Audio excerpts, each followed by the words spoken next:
En el tercer capítulo del libro de Esther, entre breves escenas cortesanas de la corte persa del siglo V a.C., se menciona a un hombre como si tal observación no requiriera explicación alguna. Se llama Amán y ocupa el puesto de segundo hombre en el imperio de Jerjes, un dignatario cortesano, un funcionario poderoso. Pero tras su nombre hay una palabra que los traductores reproducen con calma y cotidianidad, aunque su significado quema a cualquiera familiarizado con las páginas anteriores de la historia bíblica. Amán es llamado Agagita, descendiente de Agag, y esta palabra es como un rayo en un día despejado, porque Agag es el nombre de un rey, el rey de un pueblo que, 500 años antes, el rey israelita Saúl había recibido la orden directa de destruir por completo y sin excepciones. Pero no lo destruyó, lo dejó con vida. Precisamente a ese hombre, precisamente a ese rey. Resulta que una decisión, tomada por un hombre en el siglo XI a.C., repercutió 500 años después como una sentencia de muerte para todo el pueblo judío, disperso por los vastos territorios del imperio persa. ¿De dónde venía este pueblo, los amalecitas? ¿Por qué su historia con Israel duró varios siglos y siempre se manifestó como un baño de sangre? ¿Y cómo es que el relato bíblico traza una conexión entre un nómada judío, vagando por el desierto tras la esclavitud egipcia, y un noble persa que planeó un genocidio? En este video, recorreremos el texto histórico, desde el registro genealógico en el libro del Génesis hasta la sentencia judicial en el libro de Esther.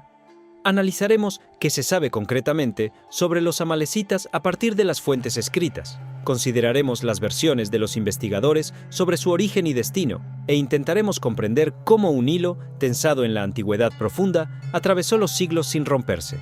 La historia de los amalecitas no comienza con una guerra, comienza con una disputa familiar, y para entender de dónde vino el propio Amalek, debemos regresar a una de las escenas más tensas del libro del Génesis. La historia de los gemelos Jacob y Esaú. Jacob y Esaú fueron hijos de Isaac y nietos de Abraham. Según el relato bíblico, nacieron el mismo día, pero crecieron como personas completamente diferentes. Esaú se convirtió en cazador, un hombre del campo, y Jacob en alguien tranquilo, hogareño, dado al cálculo. La diferencia de temperamento y carácter se complementaba con el hecho de que cada uno aspiraba a una posición especial en la familia. La primogenitura, el derecho del hijo mayor a la herencia y la bendición familiar, pertenecía tradicionalmente a Esaú por ser el que salió primero a la luz. El primer episodio que determinó el destino de ambos se describe en el capítulo 25 del libro del Génesis. Esaú regresó de cazar hambriento y le pidió a Jacob un guiso rojo, un potaje de lentejas. Jacob accedió a dárselo, a cambio de la primogenitura. Esaú, sin dar importancia a lo que cedía, aceptó. Se cerró el trato. ¿Cómo evaluar este evento? ¿Como frivolidad, como una debilidad momentánea, o como una diferencia fundamental en lo que cada hermano consideraba importante? Es algo sobre lo que los intérpretes discuten hasta hoy. Pero el hecho permanece. La primogenitura pasó a Jacob. El segundo episodio resultó aún más doloroso. En el capítulo 27, Jacob, con ayuda de su madre Rebeca, obtuvo mediante engaño la bendición del moribundo Isaac. Isaac, ciego por la vejez, no reconoció el engaño y bendijo a Jacob, pensando que era Esaú. Cuando Esaú se presentó ante su padre y se reveló la verdad, prorrumpió, según la expresión del texto bíblico, en un clamor muy grande y amargo, y suplicó a su padre alguna bendición para él.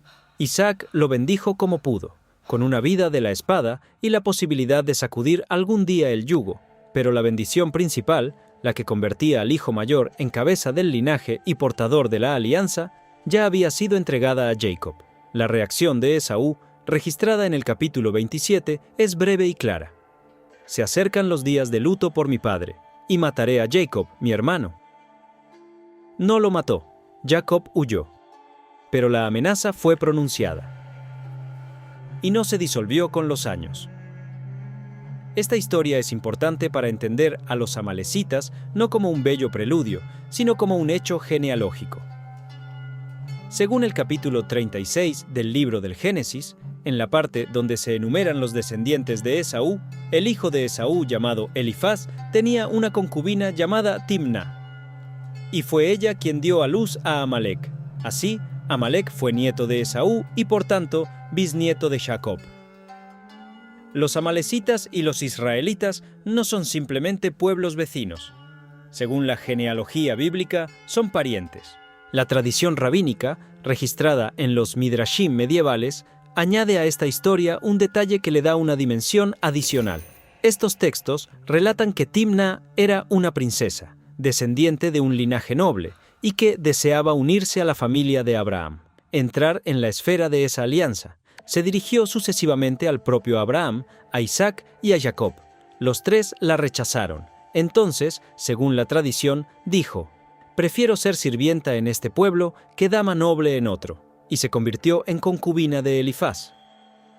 El significado de esta tradición es doble. Por un lado, explica el origen de Amalec a partir del rechazo. Por otro, indica que en esta historia familiar hubo víctimas y culpables en ambos lados. Se puede considerar a Amalec y a sus descendientes, los amalecitas, como un pueblo históricamente real y no solo como una figura literaria. Los estudiosos de la Biblia generalmente consideran a los amalecitas como un grupo étnico real que existió en el Medio Oriente durante la Edad del Bronce y principios de la Edad del Hierro. Es difícil establecer con precisión dónde se ubicaba exactamente su territorio principal, pero los textos bíblicos los sitúan principalmente en la península del Sinaí, en el Negev y en áreas al sureste de Canaán. Era una zona semiárida, tradicionalmente habitada por tribus nómadas y seminómadas. Las fuentes egipcias no contienen menciones directas de los amalecitas bajo ese nombre, lo que por sí solo no prueba su inexistencia. Los egipcios designaban a los nómadas del Sinaí y el Negev con términos generales, por ejemplo, Shasu, sin especificar siempre de qué tribu en concreto se trataba. Varios investigadores creen que los amalecitas podrían haber formado parte de una unión más amplia de nómadas del Sinaí, que aparecen periódicamente en documentos egipcios como una amenaza para las rutas comerciales y las zonas fronterizas.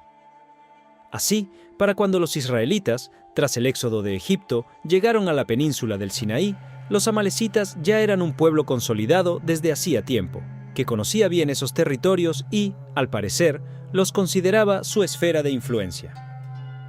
El primer enfrentamiento directo entre amalecitas e israelitas se describe en el capítulo 17 del libro del Éxodo. Los israelitas acababan de salir de Egipto. Atrás quedaban varias generaciones de esclavitud. Por delante, una tierra desconocida. Avanzaban por el desierto aún sin constituirse como fuerza militar, aún representando una enorme columna heterogénea, con ancianos, niños, enfermos, ganado y enseres. Los amalecitas atacaron. Sin embargo, la elección del lugar y el método de este ataque se registra con una inesperada especificidad. Un texto posterior, el Deuteronomio, capítulo 25, versículos 17 y 18, vuelve específicamente sobre este evento y precisa: «Los amalecitas te atacaron en el camino, cuando estabas cansado y agotado, y abatieron a todos los débiles que iban detrás de ti cuando estabas hambriento y fatigado. Golpearon por la retaguardia, por la cola de la columna, contra aquellos que no podían caminar rápido, ancianos, enfermos, exhaustos. Desde un punto de vista militar táctico, era un método eficaz contra una columna desorganizada y recién salida de la esclavitud. Israel no amenazaba las tierras amalecitas, se dirigía a través del Sinaí hacia Canaán, es decir, en otra dirección. Este ataque no estaba dictado por la necesidad de defensa, fue una elección». Precisamente esta distinción, el ataque a indefensos sin necesidad militar, fue lo que el texto bíblico volvería a recordar una y otra vez a lo largo de varios siglos como el punto de partida que determinó el carácter de las relaciones entre los dos pueblos. Los israelitas, bajo el mando de Josué, salieron a la batalla. Mientras tanto, Moisés subió a una colina con su vara en la mano. Aquí ocurre uno de los episodios más extraños y memorables de todo el libro del Éxodo. Mientras las manos de Moisés estaban levantadas, los israelitas prevalecían. Cuando las bajaba por fatiga, la ventaja pasaba a los amalecitas. Aarón y Hur sostuvieron las manos de Moisés hasta la puesta del sol. Israel venció. El significado de esta imagen ha sido interpretado de diversas maneras. Algunos vieron en ella la expresión de que el resultado de la batalla depende del estado espiritual del pueblo, y no solo de la fuerza militar. Otros, el simbolismo de la oración y la intercesión. Los investigadores de orientación racionalista consideraron las manos levantadas como una señal de batalla, visible a distancia y que indicaba a las tropas la dirección correcta. Sea como fuere, esta imagen quedó firmemente grabada en la memoria cultural, tanto que varios siglos después, el profeta Isaías y los autores de los Salmos volvieron a ella en diversos contextos. Tras la batalla, siguieron unas palabras que determinaron toda la lógica posterior de la relación con los amalecitas. Capítulo 17, versículo 14. Escribe esto en un libro como memorial y di a Josué: borraré del todo la memoria de Amalec de debajo del cielo. El versículo 16 añade: el Señor tendrá guerra con Amalec de generación en generación. Esta declaración de guerra, no contra un ejército concreto, ni por un motivo concreto, sino contra el pueblo mismo, de generación en generación, sitúa a los amalecitas en una posición única dentro del relato bíblico. Precisamente esta singularidad hace que su historia sea tan importante para comprender varios episodios clave de la historia bíblica posterior. Pero primero, 400 años. Porque entre el primer enfrentamiento en Refidim y la siguiente gran escena, donde los amalecitas reaparecen en primer plano, transcurren alrededor de 4 siglos, y durante todo ese tiempo no desaparecieron. El período de los jueces, aproximadamente los siglos 12 a 11 a.C., fue un tiempo en que Israel no tenía un estado unificado. Las 12 tribus vivían en Canaán como una confederación, unida por una tradición religiosa común, pero carente de un poder político único. El gobierno se ejercía a través de caudillos locales, los jueces, surgidos en situaciones de crisis, no a través de una institución monárquica hereditaria. Los amalecitas aparecen en el libro de los jueces varias veces, y cada vez en el contexto de alianzas con otros pueblos contra Israel. El capítulo 3 informa de que Eglón, rey de Moab, se alió con amalecitas y amonitas y capturó Jericó. Este sometimiento duró 18 años. El capítulo 6, uno de los episodios centrales del libro, describe 7 años de incursiones devastadoras incesantes. La invasión estaba relacionada con una alianza de madianitas y amalecitas. Llegaban desde el este en época de cosecha y destruían la cosecha, robaban el ganado, arrasaban todo lo que no podían llevarse. El texto bíblico compara esta invasión con una plaga de langostas. Eran innumerables. Israel escondía el grano en hoyos y cuevas. La existencia se reducía a la supervivencia. Precisamente en respuesta a esta amenaza surgió Gedeón, uno de los jueces más conocidos de Israel. El capítulo 7 del libro de los jueces relata cómo, con 300 guerreros escogidos, atacó de noche el campamento de madianitas y amalecitas. El ataque nocturno con antorchas y trompetas provocó pánico. Los enemigos huyeron despavoridos y los israelitas los persiguieron. La victoria de Gedeón se convirtió en uno de esos eventos que quedaron firmemente grabados en la memoria popular. Luego, el capítulo 8. Tras la victoria, Gedeón avanzó hacia Transjordania, persiguiendo a los reyes madianitas en retirada. En el camino, pidió ayuda para el suministro de alimentos a las ciudades de Sucot y Penuel. Ambas ciudades se negaron. ¿Acaso están ya las manos de Seba y Salmuna en tus manos?, preguntaron burlonamente los ancianos de Sucot. Después de la victoria, Gedeón regresó a ambas ciudades y las castigó por su negativa. Este episodio es importante para entender el clima social de esa época. El miedo a los amalecitas y madianitas era tan grande que incluso ciudades israelitas se negaban a ayudar a sus propios guerreros, temiendo represalias en caso de su derrota. Unas pocas generaciones después de Gedeón, en el capítulo 10 del libro de los jueces, los amalecitas se mencionan en una lista general de pueblos que oprimían a Israel. Las invasiones continuaban, su carácter no cambiaba. Incursiones desde el sur y el este, destrucción de cosechas y robo de ganado, ataques a asentamientos débiles y desprotegidos.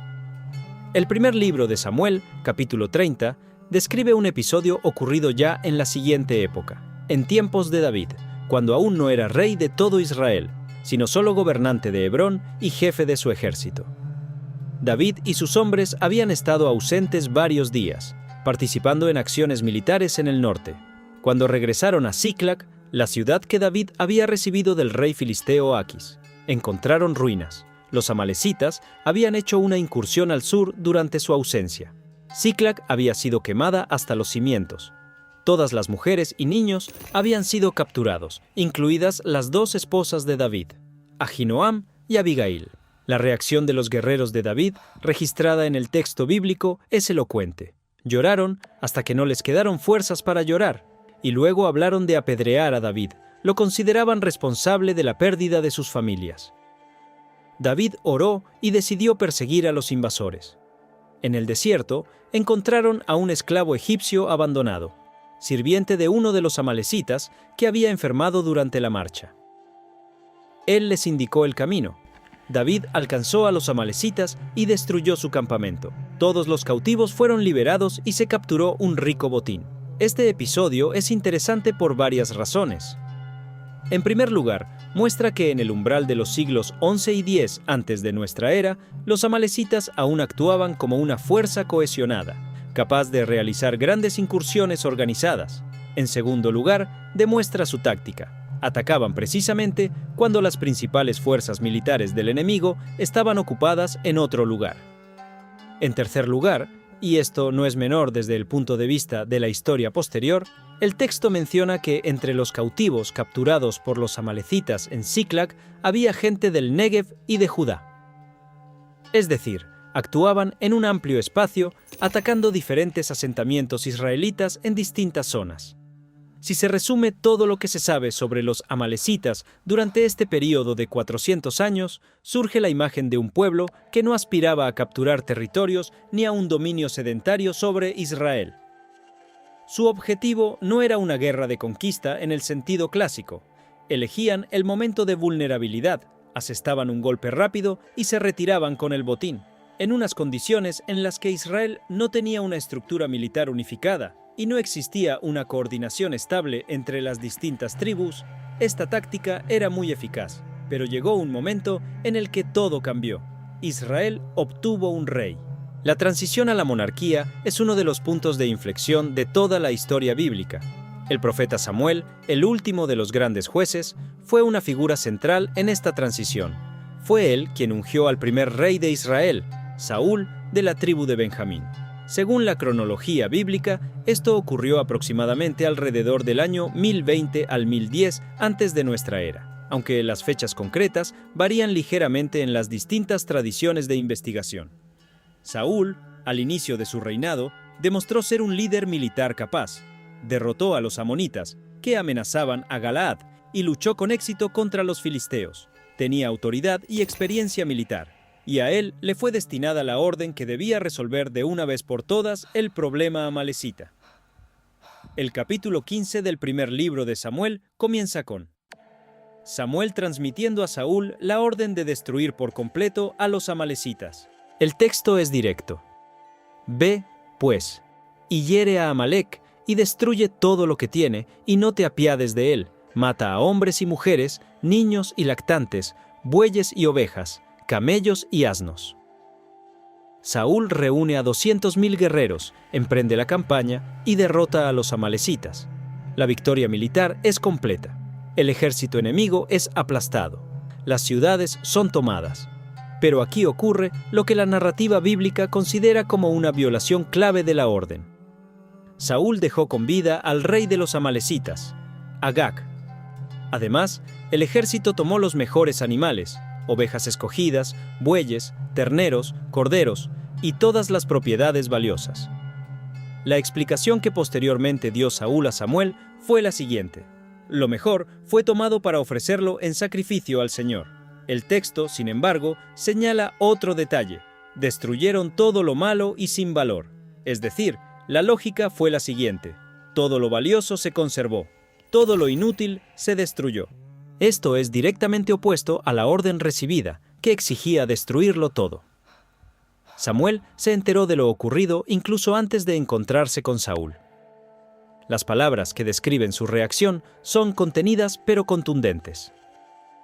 Y vino palabra del Señor a Samuel, diciendo: Me arrepiento de haber puesto por rey a Saúl, porque se ha apartado de mí y no ha cumplido mis palabras.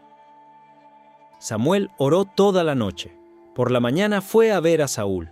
Y aquí tiene lugar un diálogo que se ha convertido en uno de los más citados en la historia de la exégesis bíblica. Saúl recibió al profeta con las palabras: Bendito seas tú del Señor, yo he cumplido la palabra del Señor. Samuel preguntó: Pues, ¿qué balido de ovejas y bramido de vacas es este que llega a mis oídos? Saúl comenzó a explicar: El pueblo trajo los animales para ofrecerlos en sacrificio a Dios. Samuel lo detuvo y pronunció las palabras que pasaron a la historia: ¿Se complace el Señor tanto en los holocaustos y víctimas como en que se obedezca a las palabras del Señor? Ciertamente el obedecer es mejor que los sacrificios y el prestar atención que la grosura de los carneros, porque como pecado de adivinación es la rebelión y como ídolos e idolatría la obstinación. Este es un momento no solo del drama personal de Saúl, es una declaración teológica fundamental que atravesará toda la tradición profética. El cumplimiento religioso formal, sacrificios, ritos, ceremonias, no puede sustituir la sumisión a la voluntad de Dios. La obediencia es primordial. El sacrificio es secundario. Saúl eligió el sacrificio en lugar de la obediencia, y esta elección resultó fatal. Samuel anunció que el reino le sería quitado a Saúl. Luego exigió que trajeran a Agag. Se permitió que Agag se acercara. Según la versión de la Septuaginta, la traducción griega del Antiguo Testamento, realizada en los siglos III y II antes de nuestra era, Agag se acercó temblando. El texto masorético, que sirvió de base para las traducciones posteriores, transmite sus últimas palabras de otra manera. Supuestamente dijo: Ciertamente, la amargura de la muerte ha pasado. El significado es ambiguo. Quizás creía que ya no lo tocarían. Quizás es la ironía orgullosa de un hombre que mira a la muerte a la cara. Samuel respondió: Como tu espada dejó a las mujeres sin hijos, así tu madre entre las mujeres será privada de su hijo. Y él mismo mató a Agag. Pero la muerte de Agag no significó el fin de su linaje. Es aquí donde la tradición rabínica ofrece un detalle que cierra el arco que se extiende a lo largo de 500 años. En el Talmud y en los Midrashim medievales se conserva la indicación de que Agag, mientras estuvo vivo, es decir, en el intervalo entre la batalla y su ejecución, pudo haber dejado descendencia. Literalmente, unos pocos días u horas pudieron tener consecuencias que nadie previó. Es precisamente esta lógica la que explica lo que ocurriría 5 siglos después. Ahora en pantalla se despliega el siglo V antes de nuestra era. Nos trasladamos de los desiertos abrasados del Sinaí y las colinas de Canaán a la deslumbrante corte persa de Susa, una de las capitales del Imperio Aqueménida. Ante nosotros está el mismísimo comienzo de la historia de Ester, uno de los textos más leídos y populares de la Biblia hebrea, conocido incluso fuera de la tradición religiosa como un apasionante thriller cortesano con giros inesperados. La acción transcurre en tiempos del rey Asuero. Bajo este nombre, en la tradición judía, figura el rey persa Jerjes I, que reinó entre los años 486 y 465 antes de nuestra era. Es entonces cuando en esta historia aparece la figura de la que ya hablamos al principio: Amán, hijo de Hamedata, el agagita. Su origen se indica en el texto 2 veces, en el capítulo 3 y en el 8. Agagita. Esta palabra no es una designación neutral del lugar de nacimiento ni un topónimo casual. Significa pertenencia al linaje de Agag, el mismo rey de los amalecitas a quien Saúl perdonó. ¿Hasta qué punto esta genealogía era precisa en sentido genealógico o tenía más bien un carácter simbólico? Es una pregunta para la que los investigadores no tienen una respuesta única, pero que el redactor del texto quería que el lector relacionara a Amán precisamente con Agag y, a través de él, con los amalecitas. Eso es indudable. Amán ocupó el puesto más alto en la corte, se convirtió, según la expresión del texto, en el segundo después del rey. Todos los cortesanos se postraban ante él, por orden del propio rey. Todo transcurría con normalidad hasta que una persona se negó. Mardoqueo, un judío de la tribu de Benjamín, que criaba a su prima huérfana Ester y que trabajaba en las puertas del palacio real, no se inclinaba ante Amán. La razón de su negativa no se explica directamente en el texto. Él mismo decía a sus colegas que era judío, y esta es la única indicación. Las interpretaciones varían. Algunos ven aquí una prohibición religiosa de inclinarse ante quien debe considerarse enemigo de Israel. Otros, simplemente la posición de principio de un hombre que se niega a rendir honores a quien no le debe nada. La reacción de Amán fue desproporcionada desde el punto de vista de cualquier lógica común. Despreció la idea de castigar solo a Mardoqueo y decidió destruir a todo el pueblo judío dentro de los límites del imperio persa. El texto enfatiza esta escala. Destruir a todos los judíos que había en todo el reino de Asuero. Amán se presentó ante el rey con una propuesta formulada en términos burocráticos estándar. Hay, dijo, un pueblo disperso, diseminado por todas las provincias, que no sigue las leyes del rey, y mantenerlo no es conveniente. Propuso emitir un decreto de exterminio, y además propuso aportar una suma significativa al tesoro real, aparentemente a partir de la confiscación prevista de propiedades. El rey estuvo de acuerdo y le entregó a Amán su anillo, signo de sanción. El decreto fue redactado, traducido a todos los idiomas de los pueblos del imperio y enviado a todas las provincias. El día 13 del mes 12º, la fecha fue determinada por sorteo, echando suertes, Purim en hebreo, de donde surgió el nombre de la fiesta. Todos los judíos debían ser exterminados. Hombres, mujeres, niños. Las propiedades debían ser confiscadas. El imperio persa, en esos años, abarcaba un enorme territorio desde el mar Egeo hasta las fronteras de la India, desde el mar Caspio hasta Egipto. La población judía estaba dispersa por todo este territorio después de las deportaciones de las épocas asiria y babilónica. De haberse ejecutado este decreto, no habría quedado nada del pueblo. Es aquí donde entra en la historia Ester. Ella se había convertido en reina sin revelar su origen judío, por consejo de Mardoqueo. Cuando se emitió el decreto, Mardoqueo le transmitió la noticia de lo que ocurría y la instó a actuar. Sus palabras, citadas en el capítulo 4, contienen la famosa frase: «¿Y quién sabe si para esta hora has llegado al reino?». Ester se encontraba en una posición peligrosa. Según la ley palaciega persa, nadie, incluida la reina, podía presentarse ante el rey sin ser llamado, bajo pena de muerte. La excepción solo era posible si el rey extendía el cetro de oro en señal de aceptación. Ella ayunó y oró durante 3 días, luego entró en las estancias interiores. El rey la recibió. Extendió el cetro, pero no se apresuró a denunciar inmediatamente. Invitó al rey y a Amán a un banquete. En el banquete tampoco dijo nada. Los invitó a un segundo banquete. Esta contenida dilación permitió que se desarrollaran eventos paralelos. Amán, en el intervalo entre los 2 banquetes, ardiente de odio hacia Mardoqueo, ordenó erigir una horca de 50 codos de altura, aproximadamente 23 metros, específicamente para Mardoqueo. Esa misma noche el rey no podía dormir. Ordenó que le leyeran las crónicas del palacio.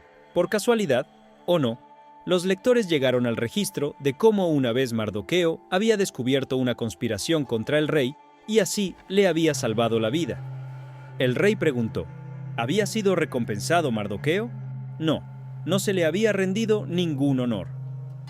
A la mañana siguiente, Amán, que había acudido a la corte para pedir permiso para ahorcar a Mardoqueo, se vio desconcertado por una extraña pregunta. ¿Qué se hará al hombre a quien el rey quiere honrar?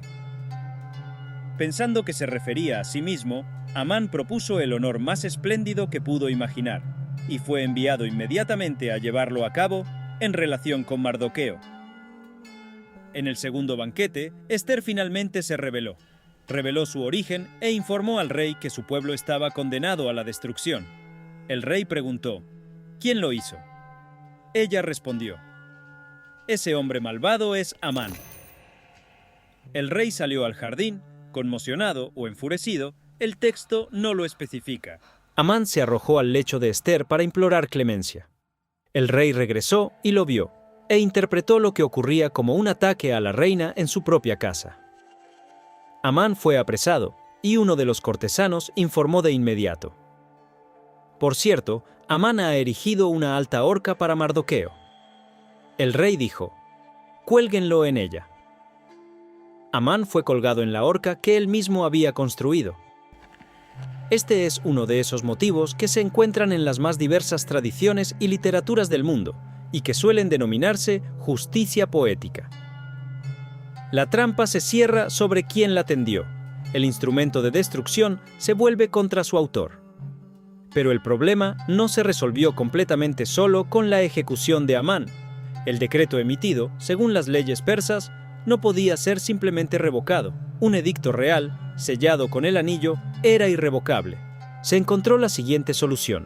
Mardoqueo y Ester obtuvieron el derecho de redactar un decreto adicional que permitía a los judíos en todas las provincias unirse y defenderse, armándose contra quienes intentaran cumplir la primera orden. Este segundo decreto también fue enviado por todo el imperio. En el día señalado, el 13 del mes de Adar, los judíos organizaron una autodefensa armada. En la capital, Susa, la batalla duró 2 días. En las provincias, 1. Los 10 hijos de Amán fueron asesinados.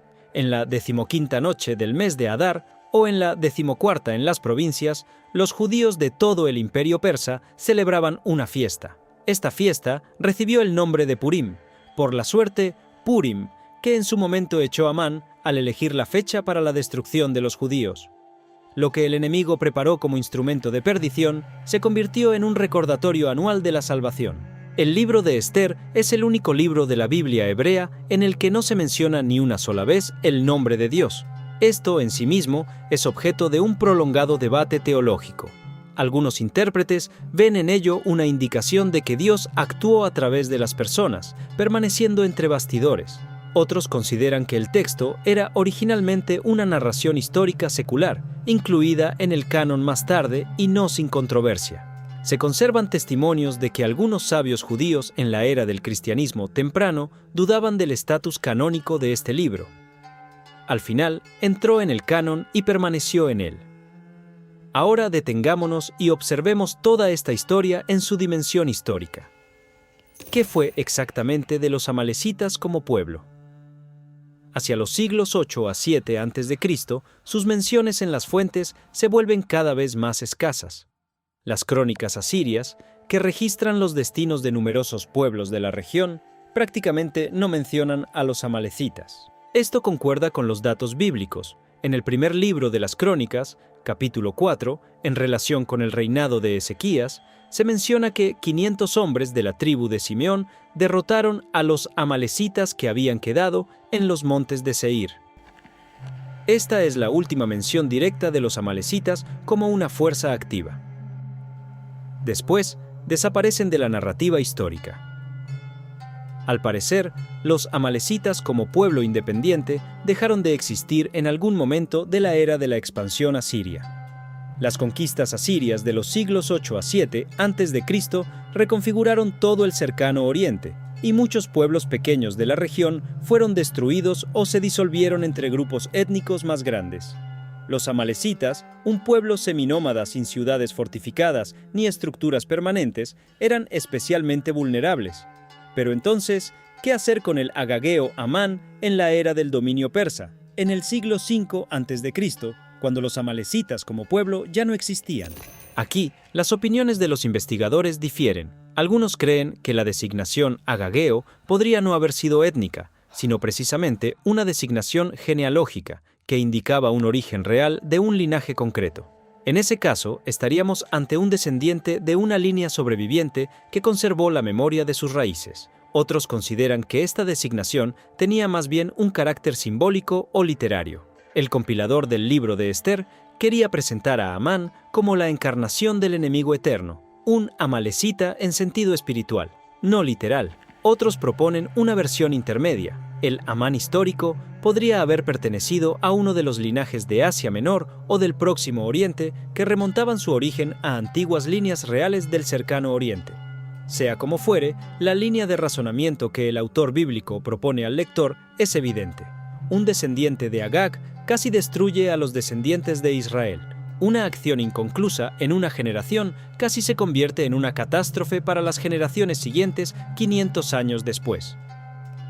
Aquí ocurre algo más. Cuando el libro de Esther presenta a Mardoqueo, informa su genealogía con un cuidado evidente. Él es hijo de Jair, hijo de Simei, hijo de Cis, de la tribu de Benjamín. Los investigadores han notado desde hace tiempo que esta enumeración parece una indicación intencionada de una conexión con el rey Saúl. Fue precisamente Saúl, descendiente de la misma tribu de Benjamín, de la casa de Cis, quien una vez no cumplió la orden, y es precisamente Mardoqueo, de la misma casa, quien se encuentra en el centro de la confrontación con Amán el Amalecita. Este no es un detalle casual. El texto bíblico aquí construye una simetría a través de los siglos. Lo que un descendiente de Benjamín dejó sin terminar, otro lo completó. La línea de Saúl tuvo una segunda oportunidad y la aprovechó. Es precisamente esta simetría la que convierte la historia de los amalecitas de una crónica de guerras en algo más complejo, en una narración sobre consecuencias que no se cortan con la muerte del culpable. Una decisión tomada en un minuto en el campo de batalla del siglo XI a.C. tuvo su eco 500 años después, no donde se tomó ni para quienes la tomaron. ¿Qué representaban exactamente los amalecitas en un contexto histórico amplio? Eran un pueblo seminómada que ocupaba la zona de la península del Sinaí, el Negev y las áreas adyacentes de Transjordania. Su estrategia de existencia se basaba en la movilidad. No construían ciudades que pudieran ser asediadas y tomadas. Desaparecían en el desierto y reaparecían de él. En la era del Hierro Temprano, cuando Israel comenzaba a consolidarse como Estado, tal táctica era muy efectiva. Desde el punto de vista de la historia del Cercano Oriente en general, los amalecitas representan uno de los muchos pueblos del cinturón nómada y seminómada que existían en la periferia o entre los grandes centros de civilización. Tales pueblos a menudo desempeñaban un papel desestabilizador para las sociedades sedentarias, no porque fueran más crueles o malvados por naturaleza, sino porque su estrategia de supervivencia era incompatible con la existencia tranquila de los vecinos sedentarios. Sin embargo, la tradición bíblica considera la historia de los amalecitas no simplemente como una crónica histórica, sino como una demostración de un principio. Un principio que puede formularse de la siguiente manera. Las decisiones inconclusas tienen consecuencias que trascienden la vida de quienes las tomaron. Esta idea de que las acciones o inacciones de una persona o una generación dan forma a la realidad para quienes vendrán después es una de las ideas centrales del pensamiento histórico en general, independientemente de la dimensión religiosa. La historia está llena de ejemplos en los que la clemencia o la indecisión en un momento se convirtieron en catástrofe para las generaciones siguientes. O cuando, por el contrario, una decisión sabia, tomada en un momento aparentemente insignificante, aseguró estabilidad durante siglos. Es por eso que la historia de los amalecitas se mantiene tan firmemente en la memoria cultural. Demuestra esta regularidad de forma condensada, extremadamente concreta.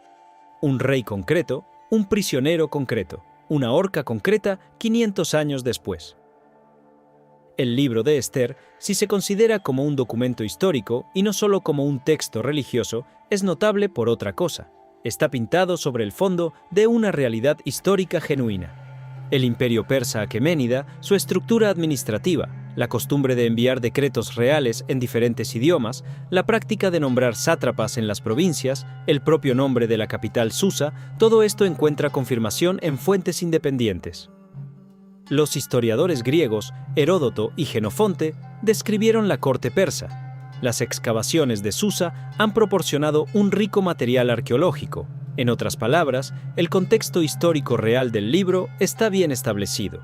En cuanto al propio Amán, una figura histórica con ese nombre y esa posición en la corte persa del siglo V a.C., las fuentes independientes no lo confirman. Esto no significa que no existiera. Los documentos de la corte aqueménida no se han conservado en su totalidad y muchos dignatarios importantes quedaron fuera de los testimonios escritos que nos han llegado. Pero demostrar su existencia histórica, más allá del texto bíblico, es actualmente imposible. Sin embargo, el valor simbólico y estructural de esta historia no depende de su verificabilidad en cada detalle. Su valor está en otra parte, en el arco que traza a lo largo de más de 1000 años, desde el resentimiento celoso de dos hermanos en los rebaños de Isaac hasta la horca en el palacio del rey persa. Los amalecitas comenzaron su historia como descendientes de los rechazados. Eligieron la guerra como forma de vida, no una vez, sino una y otra vez, generación tras generación. Atacaban a los débiles, no temían a dioses ni a vecinos, desaparecían en el desierto y regresaban. Y al final, desaparecieron ellos mismos, absorbidos por esa gigantesca trituración de pueblos que llevaron a cabo los imperios asirio y persa en el primer milenio antes de Cristo. Pero la memoria de ellos no desapareció. La última consecuencia de su historia fue Amán, el hombre en quien el texto bíblico reunió todo lo que personificaban los amalecitas, un resentimiento personal elevado a política de Estado, un odio que tomó la forma de un documento legal y un plan de destrucción de un pueblo que comenzó con la negativa a inclinarse ante una sola persona. Y aquí aparecieron Ester y Mardoqueo, personas que en el momento más crítico no retrocedieron. Ella arriesgó su vida al entrar ante el rey sin invitación. Él se negó a inclinarse, sabiendo a qué se arriesgaba. Ambos actuaron no porque estuvieran seguros del resultado, sino porque no podían actuar de otra manera. Esto es con lo que el libro de Ester salda una larga cuenta. Una historia que comenzó en las yurtas y tiendas de la península del Sinaí, pasó por los campos de batalla de la era de los jueces y los reyes de Israel, y terminó no en un campo de batalla, sino en las salas del palacio persa, en una mesa festiva, donde la reina pronunció las palabras necesarias en el momento oportuno. La historia de los amalecitas sigue planteando preguntas para las que cada nueva generación de lectores tiene sus propias respuestas. ¿Qué hacer con las tareas inconclusas? Cuando una solución parcial es peor que su ausencia. ¿Se puede medir el precio de una decisión no tomada si sus consecuencias se extienden durante cientos de años? Estas no son preguntas solo para quienes estudian la Biblia, son preguntas para todos los que piensan sobre la historia, sobre lo que se transmite de una generación a otra, no solo en los genes y el lenguaje, sino también en los asuntos inconclusos, los resentimientos no resueltos, las elecciones no hechas. Amalec no fue un nombre casual en la tabla genealógica del capítulo 36 del Génesis. Fue el primer eslabón de una cadena que se extendió 1000 años, y la cadena se rompió precisamente cuando era más difícil romperla. Antes de concluir esta conversación, vale la pena detenerse en varios aspectos que rara vez están en el centro de atención al narrar esta historia. El primero de ellos es la cuestión de quién era Esaú en la tradición bíblica y qué lugar ocupaban los amalecitas en el cuadro más amplio de los pueblos descendientes del hermano de Jacob. Esaú, según el texto bíblico, fue el progenitor de los edomitas, un pueblo que ocupó la región montañosa al sureste del Mar Muerto, llamada Edom o Seir. Los edomitas están presentes en la historia bíblica a lo largo de todo el período monárquico, ya sea como vecinos hostiles o neutrales de Israel. Algunos incluso se convirtieron en aliados de Israel en ciertas épocas. Las relaciones entre Israel y Edom fueron fundamentalmente diferentes de las que tuvo con los amalecitas. Edom fue reconocido como un hermano, aunque rival, aunque a menudo hostil. En el libro de Deuteronomio se dice claramente: no aborrecerás al edomita porque es tu hermano. Se permitía que un edomita se integrara en la sociedad israelita después de varias generaciones. A un amalecita, no. Esta distinción en sí misma señala la diferencia fundamental que la tradición bíblica establecía entre dos pueblos que procedían de una misma familia. Edom es un rival de sangre, con el que se puede tratar. Amalec es algo distinto. ¿Por qué? El pensamiento rabínico intentó responder a esta pregunta mediante el concepto de la doble afrenta. Amalec era hijo de Timná, y Timná, como recordamos, fue rechazada por el propio Abraham y sus hijos. Esto significa que Amalec llevaba consigo tanto la herida de su abuelo Esaú, la primogenitura perdida, como la herida de su abuela Timná, el rechazo por parte del mismo pueblo al que ella deseaba pertenecer. Ambas heridas no habían sanado. Ambas se transformaron en un odio ancestral. Esta interpretación psicológica no es un invento de la psicología moderna. Se incorporó a la narrativa bastante temprano. El Midrash Bereshit Rabbah, compilado presumiblemente en los siglos 4 a 5 después de Cristo, pero que contiene estratos más antiguos, señala directamente: Timná se convirtió en concubina de Elifaz, solo para poder estar cerca de los descendientes de Abraham. Su motivación era el deseo de pertenecer. La negativa a aceptarla resultó en la generación de un enemigo. Esto no es solo una historia familiar, es una advertencia sobre lo que les sucede a aquellos que son rechazados. La cuestión de si el destino de los amalecitas estaba predeterminado o si tuvieron la oportunidad de cambiarlo ocupó a los comentaristas bíblicos tanto como la cuestión de su origen. A diferencia de Nínive, la capital de Asiria, a la que el profeta Jonás llevó el mensaje del juicio venidero y que se arrepintió, posponiéndose el juicio, los amalecitas nunca se mencionan en un contexto de arrepentimiento o cambio de rumbo. En los libros de Éxodo, Jueces y Samuel siempre aparecen con la misma imagen: ataque, incursión, destrucción. Algunos intérpretes han subrayado este silencio. Si una sola generación de amalecitas hubiera decidido detener la guerra, pedir la paz habría sido posible. Así es como actuaron otros pueblos. Así actuaron los gabaonitas en el libro de Josué, que entraron en alianza con los israelitas mediante un engaño. El engaño fue descubierto, pero la alianza finalmente se respetó.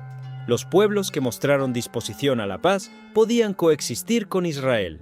Los amalecitas no aprovecharon esa oportunidad. Si esto fue realmente así, o si el texto bíblico simplemente no preservó tales episodios, es una pregunta que no puede responderse con certeza. Los textos del Antiguo Testamento están escritos desde un punto de vista específico. Es la historia de Israel vista a través del prisma de su identidad religiosa. La voz de los amalecitas no se escucha en ellos, no tenían una escritura propia que nos haya llegado, ni cronistas que registraran su visión de los acontecimientos. Este es un recordatorio metodológico importante para cualquier historiador. Lo que sabemos sobre los amalecitas lo sabemos por las fuentes de su adversario. Esto no significa que esas fuentes sean falsas, pueden ser precisas en la descripción de los hechos, pero no nos dan una visión desde dentro. El segundo aspecto que merece atención es el papel de Samuel en esta historia. Samuel es una figura que se encuentra en el límite entre dos épocas. Es el último de los grandes jueces y al mismo tiempo el hombre que ungió a los dos primeros reyes de Israel, Saúl y David.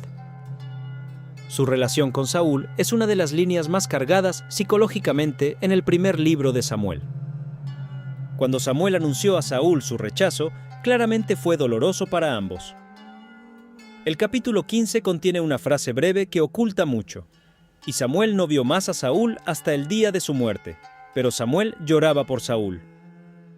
Samuel cumplió su papel, pronunció las palabras que consideró necesarias, y aún así se afligió por el hombre al que tuvo que pronunciarlas. Esto no convertía a Samuel en un ejecutor despiadado de la sentencia, lo convertía en un hombre que entendía el costo de lo que estaba diciendo. Una de las tensiones más altas en el capítulo 15 es precisamente esta combinación, una comprensión clara de lo que debe suceder y un duelo personal por la persona a la que le sucede. Cuando Samuel ejecutó la sentencia sobre Agag, pronunció palabras dirigidas no a Saúl, sino a Agag. Como tu espada dejó sin hijos a las mujeres, así tu madre será sin hijo entre las mujeres. Es un recordatorio de Refidim, del ataque a la retaguardia de la columna israelita de las mujeres y niños asesinados en el desierto. El juicio sobre Agag se inscribe en la misma lógica. Medida por medida, la acción retorna sobre quien la cometió. El tercer aspecto, y quizás el más intrigante para los investigadores, está relacionado con lo que le sucedió a Agag en el intervalo entre la batalla y su ejecución. El texto bíblico no indica cuánto tiempo pasó entre la captura de Agag y su encuentro con Samuel. Samuel se enteró de lo sucedido por Dios durante la noche. Posiblemente fue la misma noche después de la batalla, o la siguiente, o varios días después. El texto no lo especifica. Precisamente en esta incertidumbre, la tradición rabínica encontró espacio para una explicación. Durante ese intervalo, Agag pudo haber tenido descendencia. Uno de los Midrashim de los Tosafot lo formula directamente. Aquella noche, él, Agag, engendró un hijo. Por supuesto, es una explicación homilética, destinada a llenar un vacío lógico en la narrativa. pero en sí misma es muy elocuente. Los autores de esta explicación querían mostrar que incluso en el momento en que todo parecía decidido, las consecuencias de la ejecución incompleta ya habían tenido tiempo de manifestarse. Históricamente, es imposible verificar si Amán fue literalmente un descendiente de Agag. 500 años son aproximadamente 20 o 25 generaciones. Preservar una línea genealógica y una identidad familiar a través de ese número de generaciones es bastante posible. La historia conoce ejemplos, pero requiere un cultivo consciente de esa memoria dentro del linaje. Si la familia de Amán realmente preservó la memoria de su origen en Agag a lo largo de 5 siglos, eso en sí mismo indica que el odio y la herida estaban vivos, no olvidados. El cuarto aspecto es el lugar histórico del libro de Esther en la tradición judía. El libro de Esther es la base de la festividad de Purim, una de las festividades judías más ampliamente celebradas. Su fecha es variable. Cae en los días 14 y 15 del mes hebreo de Adar, que corresponde aproximadamente a febrero a marzo del calendario gregoriano. La festividad tiene un carácter alegre y carnavalesco. En las sinagogas se lee el rollo de Esther, y cada vez que se menciona el nombre de Amán, se acostumbra a hacer ruido para ahogarlo. Esta costumbre de ahogar el nombre lleva en sí la misma lógica que la fórmula borrar la memoria de Amalek. La victoria se expresa no solo en la eliminación física del enemigo, sino en borrarlo de la memoria, o, por el contrario, en convertir su mención en una ocasión de regocijo porque su plan fracasó. Es interesante que Purim sea la única gran festividad judía asociada no con eventos ocurridos en la tierra de Israel, sino con la diáspora. No con Egipto, no con el Sinaí, no con Jerusalén, sino con las provincias persas, donde los judíos vivían como un pueblo disperso entre extraños. Esto la convierte en una festividad de un tipo especial, una festividad de la supervivencia donde el pueblo no tenía ejército, ni territorio, ni estado. Solo una persona que se arriesgó a entrar ante el rey sin ser llamada. No se puede dejar de mencionar cómo la figura de Amalek se desarrolló en la tradición judía posterior. A partir del Segundo Templo, y especialmente después de la destrucción de Jerusalén en el año 70 después de Cristo, Amalek comenzó a usarse como metáfora para designar a cualquier enemigo mortal de Israel, independientemente de su origen étnico literal. Egipto simbolizaba la esclavitud y la opresión. Amalek simbolizaba específicamente el deseo de aniquilación. En la Edad Media, varios enemigos del pueblo judío fueron identificados con Amalek en la literatura rabínica. En el siglo XX, el término se aplicó a la Alemania nazi, y fue este contexto el que le dio una especial agudeza, vinculando la metáfora bíblica con la realidad histórica del Holocausto. La carga semántica de la palabra resultó ser tan intensa que hoy sigue siendo uno de los términos más sensibles en la retórica religiosa judía. Todo esto indica que la historia de los amalecitas, con toda su concreción histórica, ha trascendido con creces la crónica de una tribu de la Edad del Bronce que desapareció hace 2500 años. Se ha convertido en una categoría conceptual, una forma de hablar de un tipo específico de hostilidad, el deseo de aniquilar por completo lo que el otro representa, y aquí la historia cierra su círculo de la manera más inesperada. El pueblo, cuya historia comenzó con el rechazo, generó una tradición de odio. La tradición de odio atravesó 4 siglos de guerras. Un rey perdonado pudo, 500 años después, convertirse en la causa de la aniquilación total del pueblo contra el que se dirigía todo ese odio. Y en el último momento, a pocos días de que se ejecutara la sentencia, hubo 2 personas que no se dieron la vuelta. Esther, que había ocultado su origen por seguridad, se reveló en el momento en que el silencio equivalía a la perdición. Mardoqueo, que se negó a inclinarse ante el hombre ante el que todos se inclinaban, fue esa primera chispa que encendió toda la crisis, y también resultó estar en el centro de su resolución. Amán construyó una horca para Mardoqueo, y fue colgado en ella él mismo. Es difícil encontrar una imagen más clara de cómo el plan de destrucción de otro se vuelve contra su propio autor. Esto no es solo una belleza literaria, es una lógica estructural que la narrativa bíblica despliega con una secuencia digna de la geometría. La historia de los amalecitas no es la historia de un pueblo malvado aniquilado por uno justo. Es la historia de lo que sucede cuando el agravio se convierte en identidad y el odio en herencia familiar. de cómo los conflictos no resueltos no se disuelven con el tiempo, sino que esperan su momento, de cómo una decisión no tomada puede costar infinitamente más de lo que parecía en el momento de posponerla, y de cómo, a veces, una mujer que entra sin ser invitada en la sala del trono de un rey persa lo cambia todo.